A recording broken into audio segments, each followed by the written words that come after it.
Hello tout le monde, hello les amis, j'espère que tout va bien pour vous. Alors peut-être que vous ne me connaissez pas et vous débarquez sur cette vidéo suite au titre. Je sais que aujourd'hui il y a une quantité de personnes qui rencontrent de la fatigue chronique, de l'épuisement. C'est de pire en pire, on peut observer vraiment de plus en plus de personnes qui peuvent expérimenter ça aussi dans leur quotidien. Et donc bienvenue à vous si vous débarquez ici. Donc je m'appelle Elodie et du coup j'accompagne principalement autour du mouvement, de la libération des émotions, de comment remettre le mouvement dans le respect aussi du corps et tout ce travail aussi de l'énergie, des fascias et du système nerveux. Donc je propose aussi pas mal de choses autour justement de redonner de la souplesse, de repermettre à ce système nerveux de rebondir, respirer à nouveau. Donc pour résumer, voilà, mais j'ai vraiment une approche très holistique et c'est pour ça que ça me paraissait un peu une évidence aussi ici de venir vous reparler de cette fameuse fatigue chronique qui n'est pas toujours très agréable à vivre au quotidien.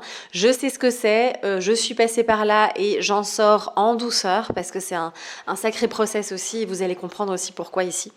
Et c'est, encore une fois, quand on vit tout ça, on se dit ouais mais qu'est-ce qui se passe? Pourquoi je mérite ça? Enfin je mérite pas ça. Pourquoi je vis ça moi? On se pose plein de questions et souvent on en veut à notre corps aussi d'être dans cet état-là. Donc on va un petit peu aussi mettre tout ça en lumière et dans cette vidéo plus particulièrement j'avais vraiment envie de venir vous parler de 4 clés, de 4 en tout cas domaines ou 4 outils, supports dont on parle peu. On en parle peu en fait quand on parle de fatigue chronique ou ici ça concerne aussi toutes les personnes qui ont peut-être une maladie chronique, une maladie auto-immune, en tout cas des troubles qui sont là depuis très longtemps. Voilà. Et c'est vrai que souvent on a tendance à se focaliser sur les compléments alimentaires, sur des traitements aussi, sur des thérapies peut-être manuelles pour nous soutenir au niveau des douleurs aussi, donc tout ce qui est fibromyalgie et autres.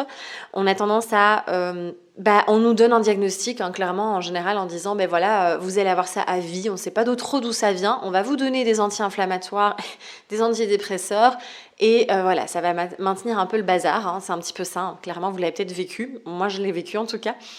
Je me suis pas j'ai pas été satisfaite de ce diagnostic et de cette proposition, de cette solution-là, donc j'ai cherché plus loin.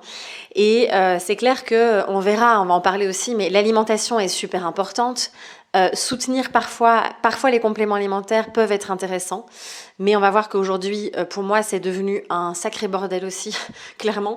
C'est un peu devenu comme tout ce qui est pharmaceutique, parce qu'on c'est pas parce que c'est naturel que il faut se gaver de compléments alimentaires. Et pour beaucoup, on sort de chez un naturopathe ou un médecin en médecine fonctionnelle ou autre avec 250 € de compléments par mois, ce qui est juste hallucinant. Et donc ici, moi, j'ai envie vraiment dans cette vidéo de vous ramener aussi à du bon sens.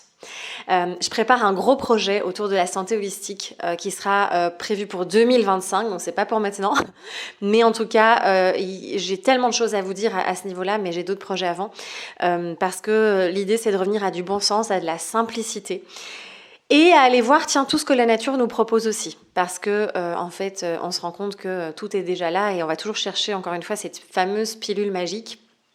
Donc on va essayer de revenir à ça ici aussi dans cette vidéo parce que je pense qu'il y a des solutions qui sont là à portée de main et qui sont à portée de tous en fait et ça change un petit peu de cette vision, vous voyez, de se gaver de compléments ou de médocs et de se dire j'aurai ça à vie. Non, c'est possible d'en sortir clairement et on va voir aussi quelles sont ces fameuses clés dont on parle pas souvent. Alors la première, et moi j'en parle beaucoup, mais peut-être que vous avez loupé le sujet, ce serait, si vous me suivez, ça m'étonnerait. Et peut-être que vous arrivez sur cette vidéo, donc peut-être que vous n'avez pas trop entendu parler de ça. On en parle de plus en plus, donc c'est génial, c'est le système nerveux. Soutenir, aller voir ce qui se passe au niveau du système nerveux, au niveau des traumas qu'on a pu vivre aussi. Il faut savoir que la fatigue chronique, c'est pas du jour au lendemain, vous voyez, le truc qui apparaît comme ça, en mode, en fait, tout à coup, le corps, il déraille et on ne sait pas pourquoi. Il y a toujours une cause profonde, en fait, aux manifestations, aux symptômes que notre corps fait émerger, en quelque sorte. Et souvent, c'est tout ce qu'on n'a pas aussi exprimé. Hein, on entend souvent cette phrase qui s'est imprégnée, enquistée, imprimée dans le corps aussi, et qui, à un moment donné, vient créer des dysfonctionnements dans nos systèmes, et du coup, vient créer des symptômes, des maladies et autres. Il faut vraiment être en conscience de ça. Évidemment, on parle peu de ce système nerveux quand on parle de fatigue chronique. On apporte des solutions naturelles, c'est chouette, hein, voilà, des compléments, un régime alimentaire et autres. Malheureusement, ça ne suffit pas. Et je peux vraiment vous en parler en termes d'expérience. J'ai quand même tourné en rond pendant des années avec des protocoles, des prises de compléments alimentaires, des régimes. Je suis passée par tous les régimes véganes, carnivores, cétogènes, enfin je vous passe les détails. Qui ont d'ailleurs déréglé complètement mon métabolisme et ma thyroïde, là, qui sont toujours en cours de réparation au niveau métabolique. J'ai encore un métabolisme qui fonctionne au ralenti aussi, entre autres avec ce système nerveux évidemment qui est qui a perdu de sa souplesse, j'aime bien dire ça.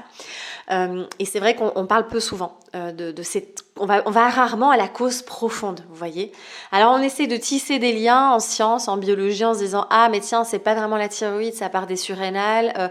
Voilà, vous voyez, on essaye de comprendre ce qui se passe au niveau biologique aussi. Et dans notre physiologie, il y a ce fameux système nerveux qui est tellement important. Et en fait, à partir du moment où dans notre vie, et on en a tous vécu, on ne peut pas échapper à ça, on vit tous des traumas à différentes échelles, à différentes intensités, différents traumas aussi, ça peut être des traumas liés à l'attachement, à l'enfance, ça peut être d'avoir vécu du stress chronique, du stress, beaucoup d'anxiété et de tomber dans un état chronique. On a vécu peut-être des accidents, des deuils, des agressions aussi, des choses vraiment qui sont venues créer en effet des réponses traumatiques dans le corps. Et quand on n'a pas été processé tout ça, tous ces événements, toutes ces expériences qu'on va vivre vont venir se cristalliser dans le corps, venir se cristalliser au niveau de nos tissus conjonctifs, nos fascias, d'accord. On a fait une interview avec Célina Wang, j'ai parlé des fascias dans plusieurs épisodes, donc n'hésitez pas si vous vous demandez ce que c'est ce truc. Et en fait, tout ça vient se cristalliser, vient créer des nœuds, des restrictions dans le corps, aussi au niveau du système nerveux, puisque notre système nerveux, il vient vraiment innerver... entre autres aussi les fascias, mais vraiment nos organes aussi qui font partie du système nerveux, tous nos organes qui font partie de cet aspect sensoriel aussi qui est très important et très émotionnel. Bref, tout est interconnecté dans le corps, c'est très complexe évidemment. Et quand on a vécu des traumas, on a toute cette énergie de survie qui est coincée dans le corps, vous voyez, et qui va, alors on va avoir différentes réponses, hein, j'en parle beaucoup aussi dans certaines vidéos où je vous parle un petit peu de cette théorie polyvagale qui nous permet de comprendre les différents états de notre système nerveux. Et du coup, quand on vit tout ça et qu'on n'a pas été processé, libéré, quand on a accumulé énormément de colère, de rage, de honte, de culpabilité, vous voyez toutes ces émotions qui ont leur intensité, qui sont là, hein, évidemment, on a besoin de toutes ces émotions, elles ont toute leur place. Mais en tout cas, on a accumulé beaucoup dans le corps, à un moment donné, ça vient toucher nos organes, notre système nerveux, notre système digestif, vous voyez. Alors c'est tellement bien plus complexe que ça, je pourrais en faire une conférence de 10 heures, parce qu'il y a plein de choses à dire.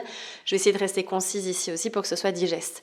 Donc vous voyez que ce système nerveux, à partir du moment où on a vécu ces événements traumatiques, on a vécu du stress, on a vécu peut-être des parents qui étaient complètement absents émotionnellement parlant, et donc on était en insécurité. Ça peut être plein de choses, tout ça vient déréguler, hein, vraiment figer, et bien d'autres aussi, mais en tout cas déréguler le fonctionnement de ce système qui est si important puisque ce système nerveux, il va aussi impacter, diriger aussi, il innerve nos différents organes, donc ça va impacter notre digestion, ça va impacter tous nos différents systèmes aussi, nos émonctoires, le foie, les reins et autres.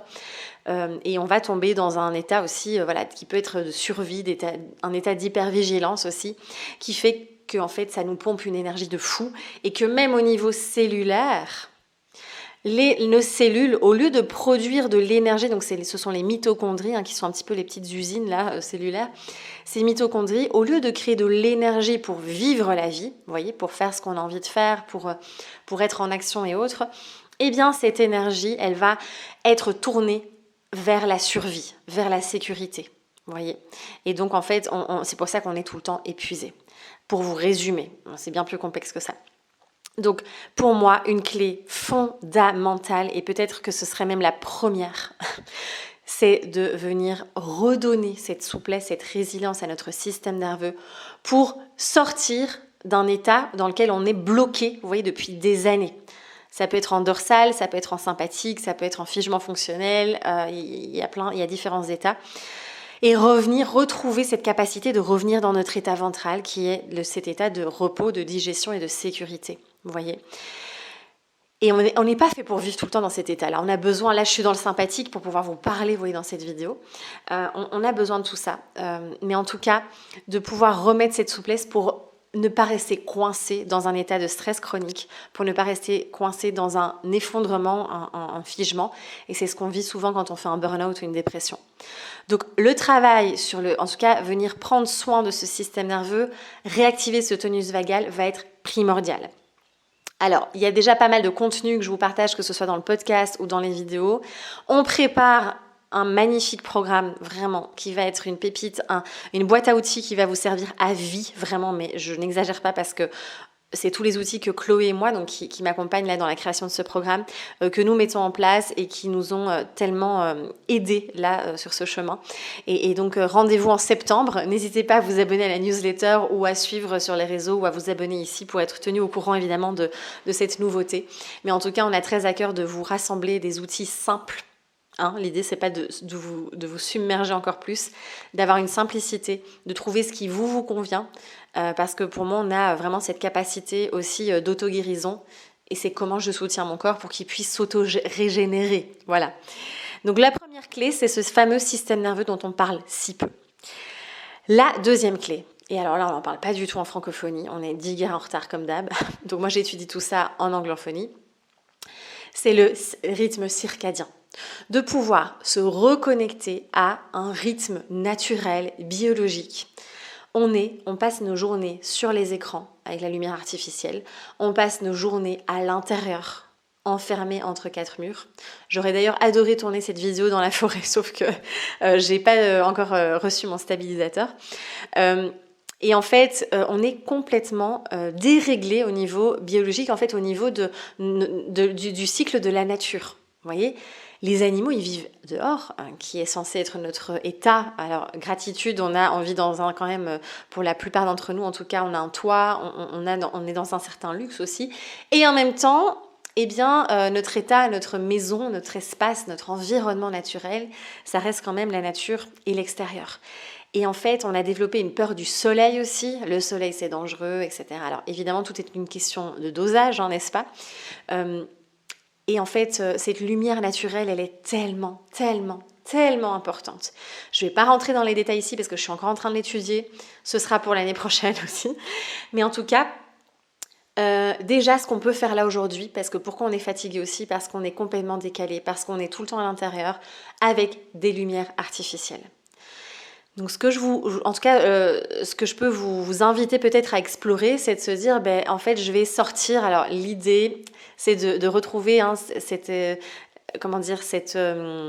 je trouve plus le mot, mais en tout cas de revenir se connecter à ce rythme circadien. Il y a une application qui est vraiment pas mal qui s'appelle Circadian en anglais. C'est en anglais, je ne sais pas s'il y a des applications qui existent en français, et qui vous donne l'heure du lever du soleil. Donc l'idéal, c'est d'aller observer, de sortir, d'être dehors au moment du lever du soleil et du coucher du soleil. Donc pour vraiment envoyer le message à nos yeux, donc ça passe par nos yeux. Donc on reparlera des lunettes solaires après. Ça passe par nos yeux et notre cerveau forcément qui va capter l'information et qui va venir forcément produire plein de substances et autres et venir prendre soin de notre équilibre hormonal en fait. Donc cette lumière naturelle, elle est super, méga, méga importante. S'exposer aussi à différents moments de la journée, essayer d'aller un maximum dehors. Alors je sais, c'est pas facile, c'est pas donné à tout le monde. Si vous travaillez dans un bureau toute la journée, C'est pas évident, j'en suis très consciente. Donc l'idée, c'est de prendre des pauses régulièrement et de sortir 5 minutes. Déjà ça, vous voyez, que vos yeux, que le cerveau puisse capter la lumière. Et ça l'indique aussi à quel moment de la journée on est. Donc si on peut déjà sortir au moins le matin, vous voyez, le matin c'est super méga important pour lancer la production aussi des hormones. Le midi et le soir, voilà. Alors, si vous pouvez passer plus de temps dehors, allez-y. Mais vraiment de prendre conscience de l'importance de cette lumière naturelle aussi et des bienfaits du soleil.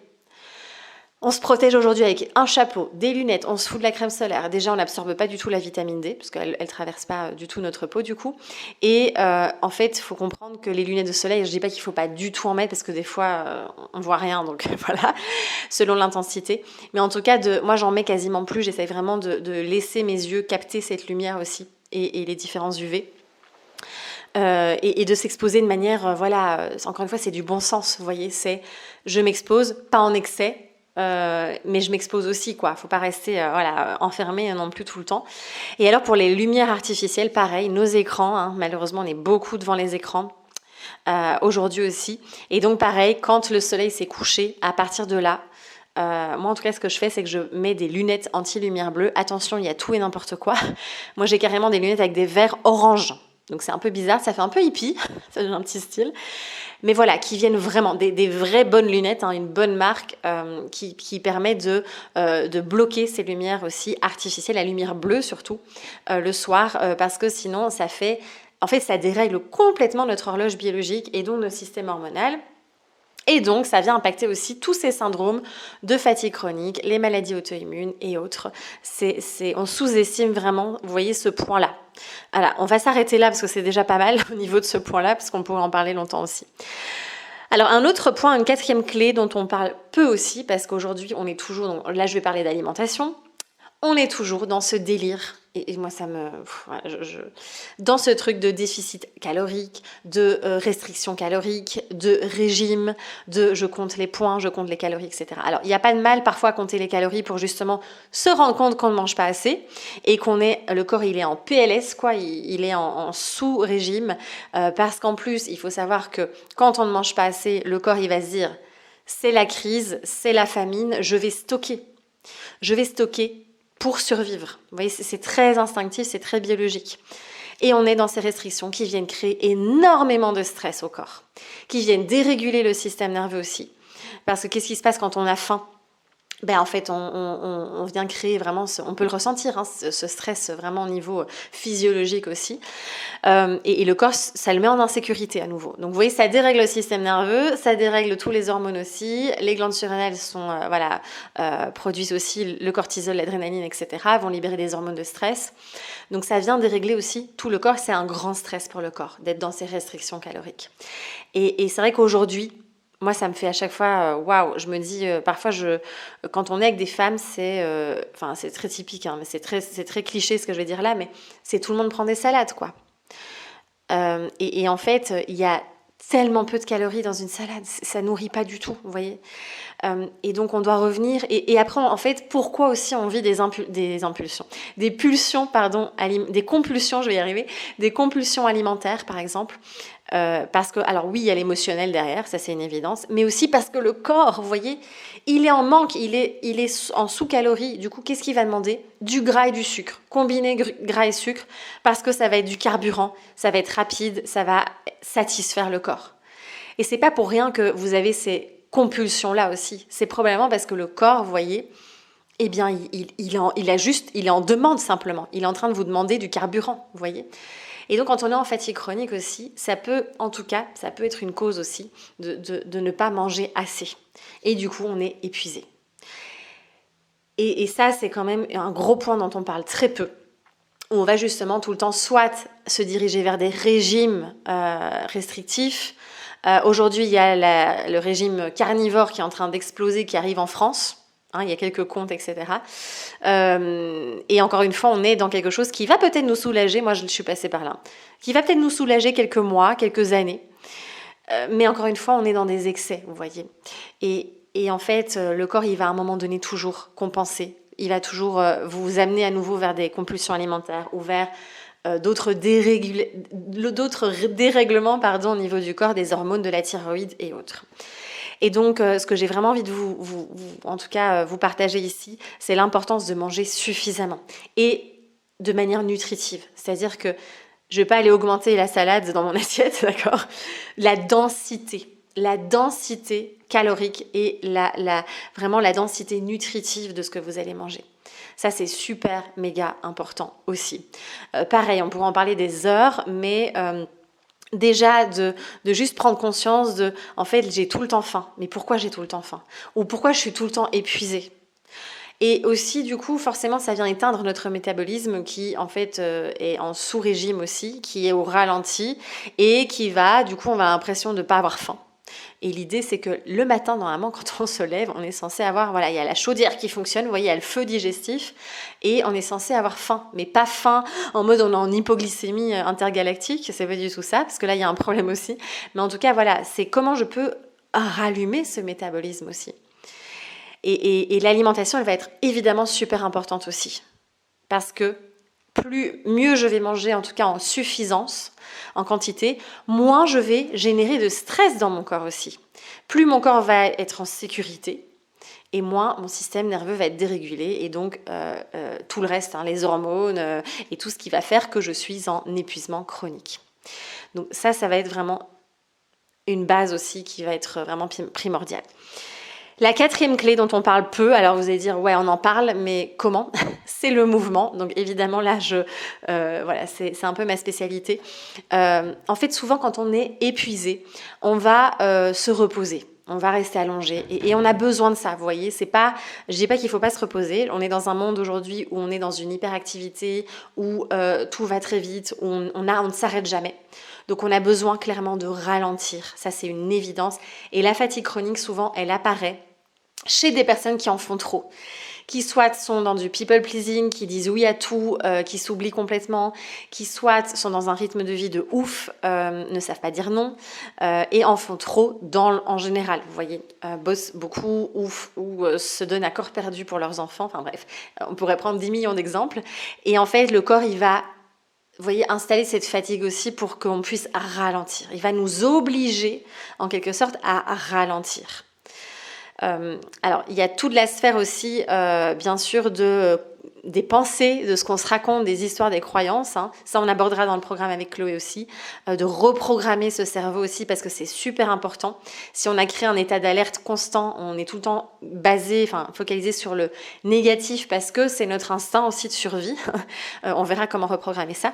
Mais là, j'avais très envie de vous reparler de mouvement, parce que oui, le repos, il va être super important. Ça, c'est une évidence. Et le mouvement aussi. Le mouvement va être tout aussi important que le repos. Oui. Donc, alors, c'est quel mouvement ? Évidemment, quand on tombe en fatigue chronique, on est avec des personnes qui, en fait, en ont fait trop au niveau du sport, au niveau de la pratique, de l'activité physique. Et donc, forcément, à un moment donné, le corps, il s'effondre aussi. L'idée ici, c'est de remettre du mouvement, justement pour... dans le respect du corps, dans le respect de son architecture, dans le respect de son propre rythme. Nous sommes cycliques, nous n'avons pas la même énergie tous les jours, encore plus les femmes avec le cycle menstruel. Et donc l'idée, c'est vraiment de pouvoir rebouger le corps, vous voyez, avec respect, avec douceur, avec nos capacités du moment. Mais ce mouvement, il va être tellement, tellement important. Et comme je le disais tout à l'heure, quand on parlait du système nerveux, vous avez toutes ces émotions, toute cette énergie de survie et autres qui se sont cristallisées au niveau de nos fascias et du système nerveux forcément aussi, puisque forcément si le fascia il vient se rigidifier, eh bien il va impacter le système nerveux et les nerfs, vous voyez. Et donc de remettre en mouvement, avec du mouvement, voilà, doux, des bercements, du shaking, les mouvements spirales, toute l'anatomie en spirale qu'on découvre dans les 5 filaments aussi. Tout ça, je vous partage dans Flow Energy Studio, dans Deep Flow aussi, dans le programme Deep Flow. Ce sont des programmes, des propositions en tout cas que je vous fais, où on va vraiment bouger le corps pour prendre soin de tout ça, justement. Et on se rend compte que plus on se met en mouvement, plus on récupère aussi de l'énergie. Pourquoi? Parce que quand on ne bouge pas du tout, l'énergie, elle stagne. D'accord? Il faut vraiment voir ça comme l'énergie, c'est du mouvement. De toute façon, c'est clair. Même quand on prend la racine, l'étymologie du mot, c'est du mouvement. Voilà. Et l'émotion, c'est l'énergie en mouvement aussi, vous voyez. Donc, on a besoin de faire circuler tout ça.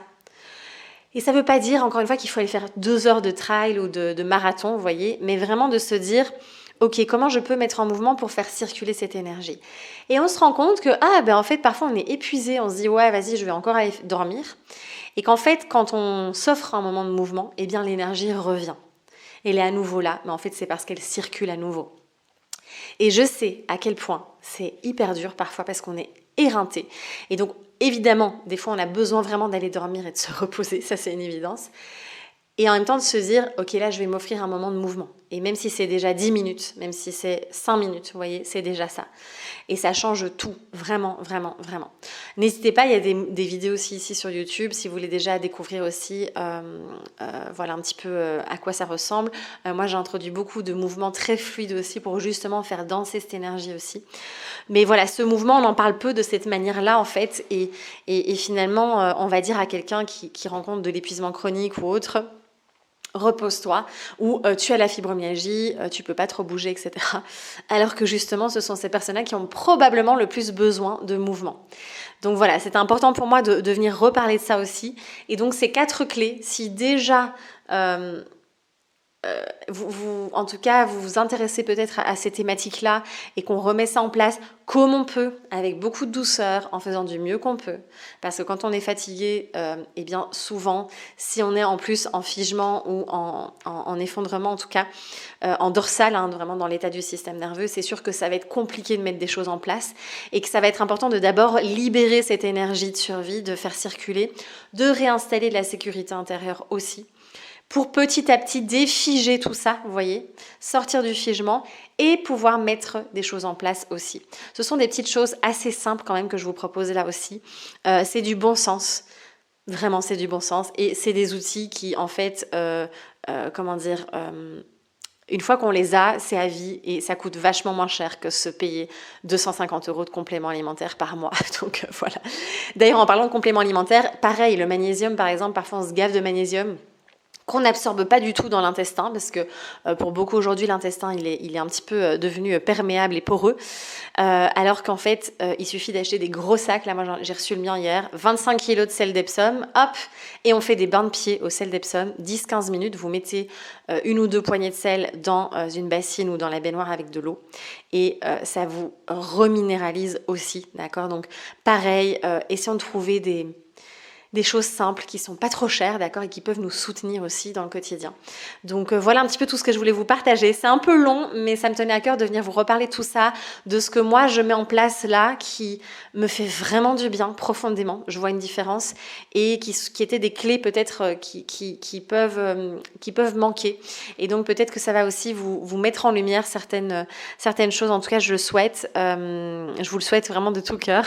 N'hésitez pas à poser vos questions. Alors c'est vrai que j'ai peu de temps de répondre aux commentaires aussi sur YouTube, mais je vous lis et j'essaye de répondre au mieux et puis partager peut-être aussi vous, votre expérience avec les différentes thématiques que je vous ai partagées ici ou d'autres.